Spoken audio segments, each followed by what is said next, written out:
మధురం మధురం నీ వాక్యం నా త్రోవకు దీపం నీ వాక్యం. యేసు నామంలో మీకు శుభములు సమృద్ధిగా కలుగునుగాక. మధురం నీ వాక్యం అనే కార్యక్రమానికి స్వాగతం. ఈరోజు మనం బెతానియాలో అభిషేకం అనే అంశం ధ్యానించుకుందామండి. మధురం మధురం నీ వాక్యం నా త్రోవకు దీపం నీ వాక్యం. లూకా సువార్త 22. అయితే ఇక్కడ బెతానియాలో అభిషేకం అనే అంశాన్ని లూకా టచ్ చేయలేదు, కాబట్టి మనం మార్కు సువార్తలోనికి వెళ్దామండి.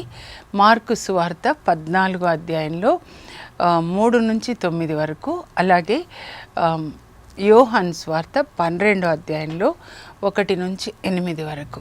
ఎప్పుడు కూడా ఒక లేఖనము ఇంకొక లేఖనంతో మనము పరిశోధించి చూడాలన్నమాట. We should test one scripture with another scripture.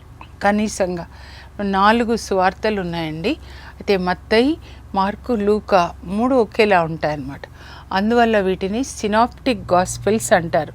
అంటే సారూప్య సువార్తలు అని చెప్పి దాదాపు ఒకేలా ఉంటాయి. జాన్స్ గాస్పెల్ ఒక్కటే డిఫరెంట్గా ఉంటుందన్నమాట. అందుకని ఇప్పుడు మనం లూకా సువార్త చదువుతున్నాం కాబట్టి దీన్ని మత్తయి సువార్తతో అలాగే మార్కు సువార్తతో అక్కడేం రాశాడు.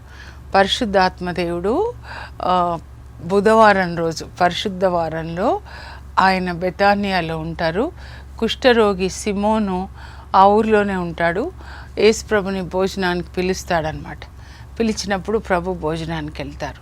అయితే ఏం జరిగింది బుధవారం రోజు పరిశుద్ధ వారంలో అంటే కొన్ని విషయాలు మత్తయి ద్వారా, కొన్ని విషయాలు మార్కు ద్వారా, కొన్ని విషయాలు లూకా ద్వారా మరి పరిశుద్ధాత్మదేవుడు లిఖిస్తాడనమాట. కనుక అన్నీ కలిపి చదివినప్పుడు మనకి పూర్తిగా ఏం జరిగింది అని తెలుస్తుంది. అందుకే ఇంకా కొన్ని అయితే 4 సువార్తల్లో కూడా ఉంటాయండి. అప్పుడు 4 కలిపి మనం చదవాలన్నమాట.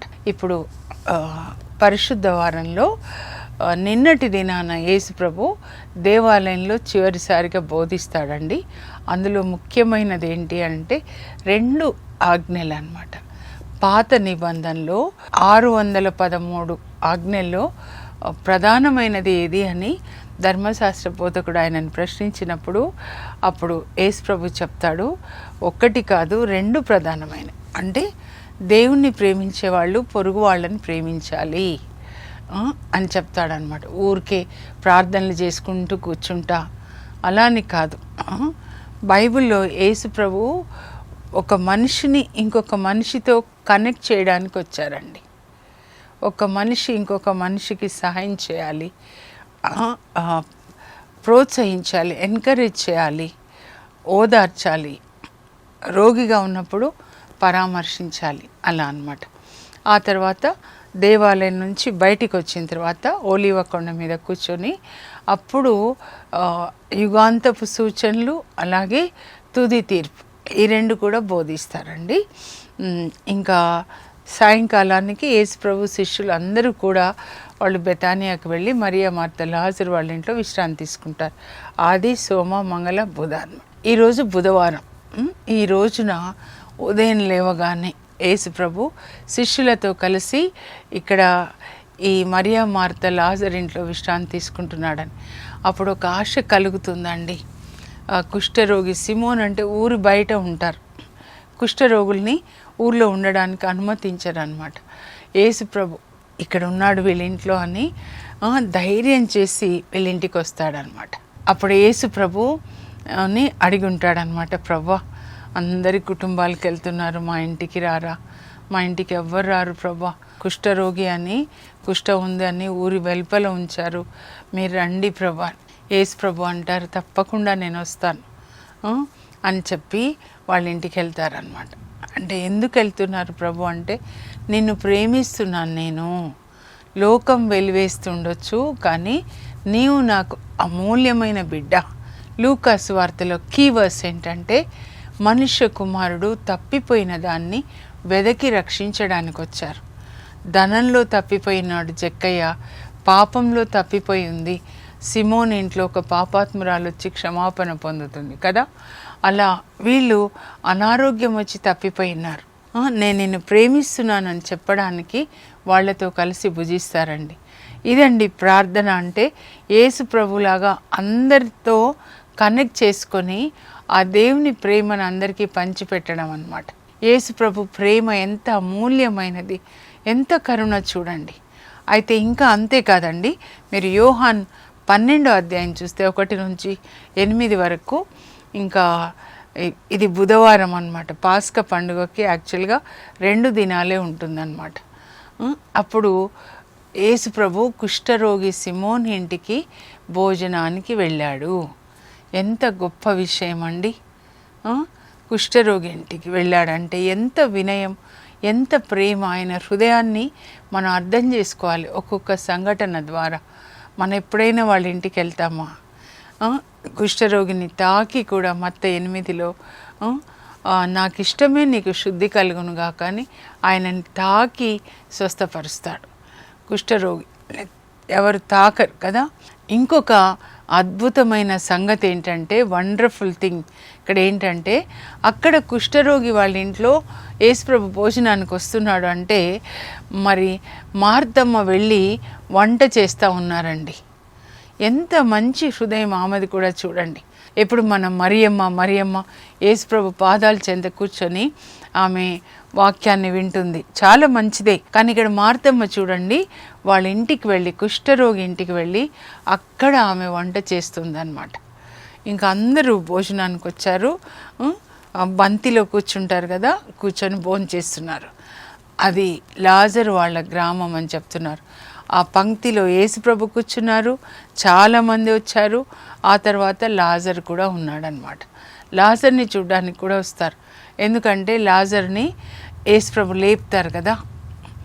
ఇది యోహాన్ 12 అంటే 11వ అధ్యాయంలో మరణించిన లాజరుని యేసుప్రభు 4 దినాల తర్వాత లేపుతారు. సో ఒక్కొక్కరు చూడండి, మరణించిన లాజరు అక్కడ పంక్తిలో కూర్చుని ఉన్నాడు, మార్తమ్మ అక్కడ పరిచర్యలు చేస్తూ ఉన్నారు, వంట చేసి అందరికీ వడ్డిస్తున్నారు. ఇంత మంచి మనసు చూడండి. ఎప్పుడు గుర్తుపెట్టుకోండి, మన చర్చ ఏంటంటే ఎలా ప్రారంభమైంది అంటే ప్రేమ, సేవ, ఐక్యత అండి. ప్రేమ ఉంటే మనం సేవ చేస్తాము, సేవ ఉంటే అక్కడ ఐక్యత ఉంటుందన్నమాట. ఎంత మంచి మనసు. సో ఇట్లా ఇప్పుడు మనందరం కూడా అక్కడ ఉన్నాం. బెతానియా గ్రామంలో కుష్ఠరోగి సిమోన్ ఇంట్లో యేసు ప్రభు భోంచేస్తున్నారు. ఆ తర్వాత లాజరు కూడా భోంచేస్తున్నాడు. మార్తమ్మ అందరికీ వడ్డిస్తూ ఉంది. మరియమ్మ ఏం చేస్తుందండి? మరియమ్మ ఎప్పుడు స్పెషల్ అన్నమాట. మార్తమ్మ లాంటి వాళ్ళు చాలామంది ఉంటారు, ఉండాలి కూడా, సహాయం చేయాలి. మార్తమ్మ ఏం చేసిందంటే స్వచ్ఛమైన విలువైన పరిమళ ద్రవ్యం సేరున్నర పాత్రలో తీసుకొని వచ్చి యేసుప్రభు భుజిస్తున్నప్పుడు ఆయన శిరస్సు మీద పోస్తుందన్నమాట. ఇలాని పరిమళ ద్రవ్యాన్ని యేసుప్రభు శిరస్సు మీద పోసి ఆయనని అభిషేకిస్తుంటే ఆ ఇల్లంతా కూడా, కుష్ఠరోగి సిమోని ఇల్లు, అక్కడ విందు జరుగుతూ ఉంది, అదంతా కూడా సువాసనతో గుబాళించిపోయిందంట. కొన్నిసార్లు చూడండి, మల్లెపూలు పెళ్ళిళ్ళకి మల్లెపూల వాసన ఎంత బాగుంటుంది కదా. అలాగే ఈమె మరి యేసుప్రభుని అభిషేకించింది, ఆ పరిమళ ద్రవ్యంతో ఆ గది అంతా గుబాళించింది. అప్పుడు చూడండి, సేటన్ డిస్టర్బ్ అయిపోయి యూదా ఇస్కారియోతు అంటాడు, ఈ వృధా వ్యయమెందుకు, ఈ పరిమళ ద్రవ్యాన్ని 300 దీనారములకు అమ్మి పేదలకి దానం చేయొచ్చు కదా అని ఆమె మీద కోపపడతాడండి. ఎందుకు అట్లా వేస్ట్ చేస్తున్నావు అని. అప్పుడు యేసు ప్రభు యూదాని చూసి అంటాడనమాట, ఈమెని ఏల నొప్పించెదరు, ఈమె నా కొరకు మంచి పని చేసింది కదా. పేదలు ఎప్పుడూ మీతో ఉంటారు, కానీ నేను ఎప్పుడూ మీతో ఉండను. ఈమె భూస్థాపనార్థము ముందుగానే నా దేహాన్ని పరిమళ ద్రవ్యంతో అభిషేకించింది. ఎందుకు ఈమెను నొప్పిస్తున్నారు? ఇంకా ఏమంటారంటే, ఈమె తన శక్తి కొలది చేసింది. ఈ సువార్త ఎచ్చట ప్రకటించబడుతుందో, ప్రపంచం నందంతటా ఎచ్చట ప్రకటించబడుతుందో, ఈరోజు ఈమె నా కొరకు చేసింది ప్రపంచమంతటా కూడా ప్రకటించబడి ఈమె ప్రశంసించబడుతుంది అని చెప్తారనమాట. చూడండి, ఇది ఎప్పుడు జరిగిందండి?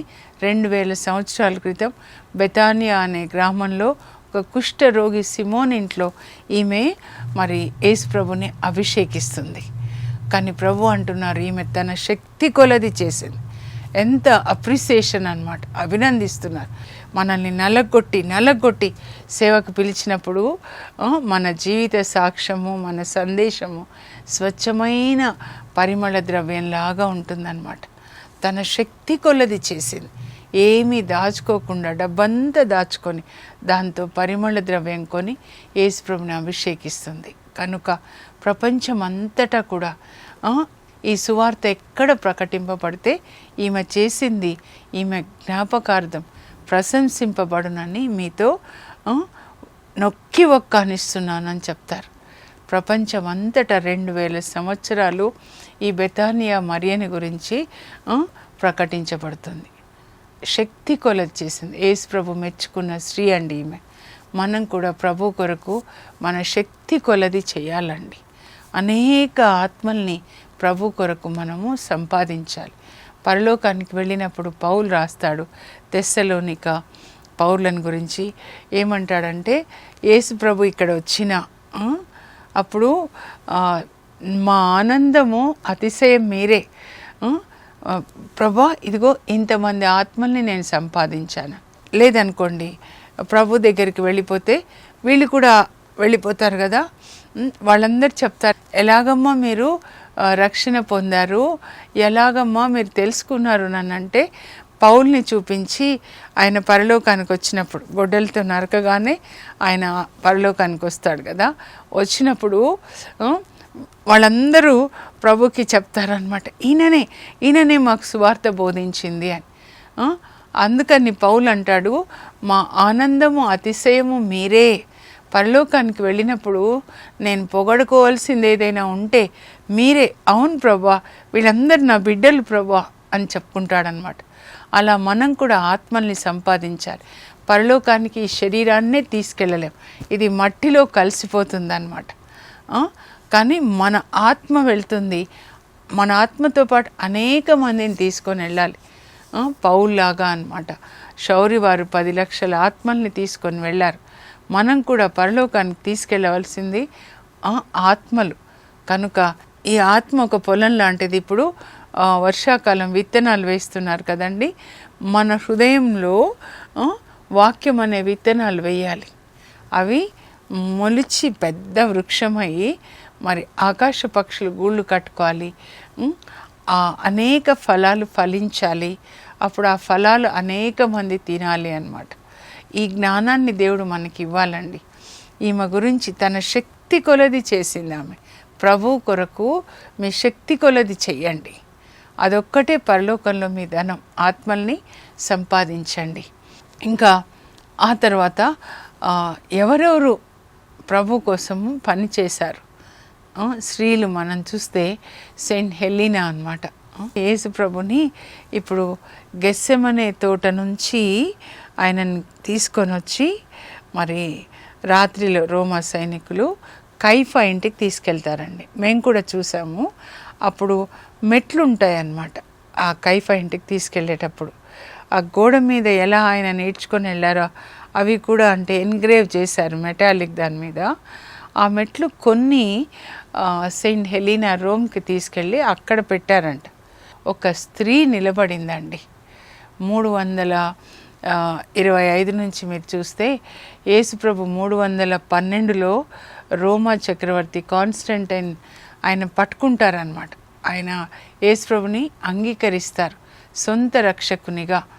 ఆయన రోమా చక్రవర్తి అయిపోయిన తర్వాత ఒకసారి యుద్ధానికి వెళ్తారండి.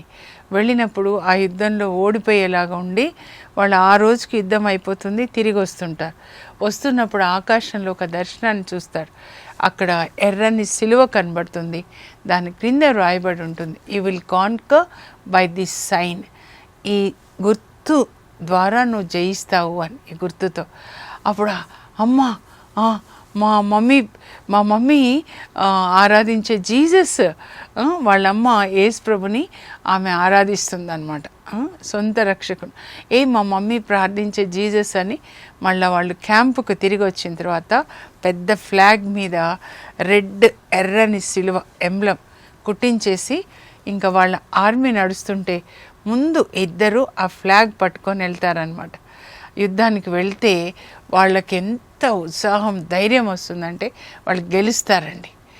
గెలిచిన తర్వాత చాలా సంతోషం. ఇంటికి వచ్చి నేను అనుకుంటా వాళ్ళ అమ్మని ఎత్తుకొని, మమ్మీ మీ జీసస్ నాకు జయమిచ్చాడు మమ్మీ, ఇలా జరిగింది అంటే అప్పుడు ఆయన కూడా యేసుప్రభుని అంగీకరిస్తాడనమాట. ఆయనతో పాటు చాలామంది యేసుప్రభుని అంగీకరిస్తారు. 312లో జరుగుతుంది. అప్పటి వరకు రోమా చక్రవర్తులు క్రైస్తవుల్ని హింసించేవాళ్ళు కదండి. పేతుర్ని సిలువ వేస్తారు, పౌల్ని గొడ్డలతో నరుకుతారు, అనేక మందిని యాగ్నెస్ కానీ ఇంకా సింహాలకి వేస్తారు, సెంట్ ఇగ్నీషియస్ ఆఫ్ యాంటియోక్ కానీ, లేకపోతే పాలికార్ బిషప్ గారిని అయితే అగ్నిగుండంలో వేస్తారు. ఇంకా రాత్రులలో వాళ్ళని వీధి దీపాలుగా వాడుకునే వాళ్ళంట. చాపల్లో చుట్టి నీరో చక్రవర్తి ప్యాలెస్ నుంచి మెయిన్ గేట్ వరకు ఇరువైపులా ఈ క్రైస్తవుని చాపల్లో చుట్టి వాళ్ళని వీధి దీపాల్లాగా తారు పోసి దీపం పెట్టి వెలిగిస్తే వాళ్ళు కాలిపోతూ అరుస్తూ ఉంటే, బాధతో ఏడుస్తూ ఉంటే ఈయన సైకిక్ ఆనందించేవాడంటండి.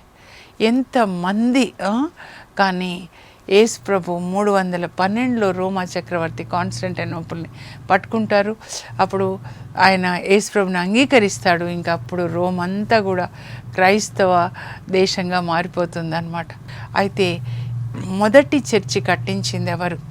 ఈయన కొడుకు యేసు ప్రభుని అంగీకరించిన తర్వాత రోమా చక్రవర్తి కాన్స్టంటైనోపుల్. వాళ్ళ అమ్మ అంటుంది, అయ్యా నాకు ఒక కోరిక అని. ఏమ్మా చెప్పమ్మా, చెప్పు అంటే యేసు ప్రభుని సిలువ వేసిన కలువరి కొండ మీద ఒక దేవాలయాన్ని కట్టించాలని. అప్పటి వరకు చర్చెసే లేవండి అసలు. ఇప్పుడు ఒక చర్చ్ ఉంటే దాన్ని చూసి ఇంకొక చర్చి కడతారు, అప్పటి వరకు కూడా లేవు అని వాళ్ళమ్మ అడిగినప్పుడు తప్పకుండా రోమ్ నుంచి వైభవంగా రాజమాతగా ఆమెని యెరూషలేంకి పంపిస్తాడండి ఆ రోమా చక్రవర్తి. అప్పుడు అక్కడంతా చెత్త తీసేసి అక్కడ చర్చి కడతారు, మొదటి చర్చ్ అన్నమాట. అప్పట్లో శాంటా క్రజ్ అని పిలిచేవాళ్ళు. ఆ యేసు ప్రభుని సిలువ వేసిన సిలువని ఆ చర్చిలో ఆల్టర్ మీద పెడతారనమాట. ఇప్పటికి కూడా ఉంటుంది. ఇప్పుడైతే దాని పేరు చర్చ్ ఆఫ్ హోలీ సెపల్కర్ అండి. ఇవన్నీ చూసాము. బెత్లెహేంలో జీసస్ పుట్టిన చోట, నజరేతులో మరియ తల్లి తిరుకుటుంబం ఉన్న చోట, మరి హెబ్రోన్లో 3 దేవదూతలు వస్తారు కదండి, అబ్రహాము ఆతిథ్యం ఇస్తాడు. హోలీ ట్రినిటీ చర్చ్ అన్నమాట. ఓలివ కొండ మీద యేసు ప్రభు ప్రార్థించిన చోట ఆల్ నేషన్ చర్చ్ ఒక స్త్రీ ద్వారా జరిగిందండి. తర్వాత రోమ్లో ఆమె కొడుకు ఆమెకి వింటర్ ప్యాలెస్, సమ్మర్ ప్యాలెస్ అన్నీ చర్చెస్గా చేస్తుంది అన్నమాట. ఆఖరికి ఈ రోమా చక్రవర్తి కూడా తన ప్యాలెస్ని పాపుగారికి, మీరు రాజులకి రాజు, ఆ దేవుని యొక్క యాజకులని తన ప్యాలెస్ని పాపుగారికి ఇచ్చేసి ఆయన కాన్స్టంటైన్ ఇంకొక సిటీ కట్టించుకొని అక్కడ ఒక ప్యాలెస్ కట్టించుకొని ఉంటాడనమాట. ఇప్పుడు సెయింట్ పీటర్స్ పాపుగారి రెసిడెన్స్ అంటే ఆయనదే అన్నమాట. మరి పేతుర్ని సిలువ వేసిన చోట ఇప్పుడు సెయింట్ పీటర్స్ చర్చ్, వాటికన్ కొండ. అప్పుడు నీరో చక్రవర్తి గార్డెన్స్లో చిన్న వాటికన్ కొండ ఉండేది. ఆ కొండ మీద క్రీస్తు 67లో పేతుర్ని సిలువ వేస్తారు. అక్కడ ఆయన రక్తం చిందాడు. ఎన్ని గంటలకి ఆయన ప్రాణం పోయిందో కదా. ఇప్పుడు అక్కడ చర్చ్ అందరూ వెళ్ళి చూస్తూ ఉన్నారు, కానీ వాళ్ళు త్యాగం చేశారండి. ఒక వితంతు ఆమె సెయింట్ హెలీనా 75 సంవత్సరాల వయసులో రోమ్లో ఎంత వైభోగంతో ఉండొచ్చు, కానీ అన్నీ విడిచిపెట్టి వెళ్ళి ఆమె దేవాలయాల్ని కట్టించింది అనమాట. So God should speak to all the women. మీకున్న పొజిషన్ ఏంటి, మీరు దాన్ని దేవుని కొరకు వాడండి. మీ శరీరాన్ని, మీ టాలెంట్స్ని, అలాగే దేవుడిచ్చిన ఆస్తిని మీరు ఆత్మలు సంపాదించడానికి వాడండి. జీవించే ఒక్క జీవితము ప్రభు కోసం జీవించండి. ఊరికే చర్చికి వెళ్ళడము రావడము, పుట్టలోన చెదలు పుట్టవా గిట్టవా అన్నట్లు పుట్టడము చనిపోవడం కాదండి. దేవుడు ఒక పనితో మనల్ని ఈ లోకానికి పంపించారు. అపోస్తులు ఎలా పనిచేశారు, సెయింట్ హెలీనా ఎలా మరియమ్మ పనిచేసింది.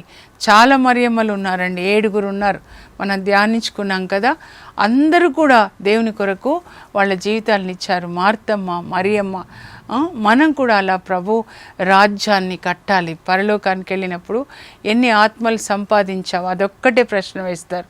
కనుక సువార్తతో నింపుదాం. ఆంధ్ర, తెలంగాణ అందరూ బైబిల్ చదివేలాగా బైబిల్స్ పంచిపెట్టండి. మీరు ఇంకొకరిని ప్రభుతో కనెక్ట్ చేయండి. ప్రార్థన చేసుకుందాం.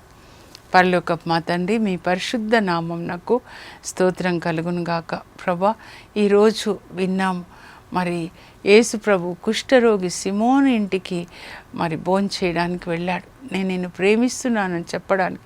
మనుషులందరూ మిమ్మల్ని వెలివేస్తారేమో, నువ్వు ఒక పాపి, నువ్వు ఒక త్రాగుబోతు, నువ్వు పనికిరావు అని. కానీ యేసు ప్రభు మనందరినీ ప్రేమిస్తున్నానని చెప్పడానికే పరలోకాన్ని విడిచిపెట్టి వచ్చాడు. ప్రభా, పాపంలో ఉన్న ప్రతి ఒక్కరిని కానీ, అనారోగ్యంతో ఉన్న వాళ్ళని కానీ, ఎవ్వరూ లేరని ఒంటరిగా ఉన్న విధవరాళ్ళు ప్రభా, పిల్లలు వదిలేసిన తల్లులు తండ్రులు జ్ఞాపకం చేసుకోండి తండ్రి. వాళ్ళ ఇంటిని దర్శించండి యేసయ్య. మరి మరియమ్మ తండ్రి అయ్యా విలువైన పరిమళ ద్రవ్యాన్ని తీసుకొని వచ్చి మీ శిరస్సు మీద పోసి మిమ్మల్ని అభిషేకించింది. మార్తమ్మ అక్కడ సేవలు చేస్తూ ఉన్నారు ప్రభా. అలాంటి మంచి మనసు మార్తమ్మలాగా ఇతరులకి సహాయం చేయడానికి, మరియమ్మలాగా మిమ్మల్ని అభిషేకించడానికి ప్రభా, మీ సువార్తతో అనేక వేల మందిని నైనా మేము మీ రాజ్యంలోనికి తీసుకొని రావడానికి సువార్త అనే పరిమళ ద్రవ్యాన్ని నైనా మేమందరికీ పంచడానికి కృప దయచేయండి. యేసు నామంలో అడుగుచున్నాం తండ్రి, ఆమేన్. యేసు ప్రభు ఎట్లా మెచ్చుకున్నారో మరియమ్మని, ఈమె తన శక్తి కొలది చేసిందని. ఒకరోజు మీరు పరలోకానికి వెళ్తే అలాగే మీ గురించి కూడా యేసు ప్రభు తండ్రికి అందరికీ కూడా చెప్పాలి. God bless you. Have a blessed day.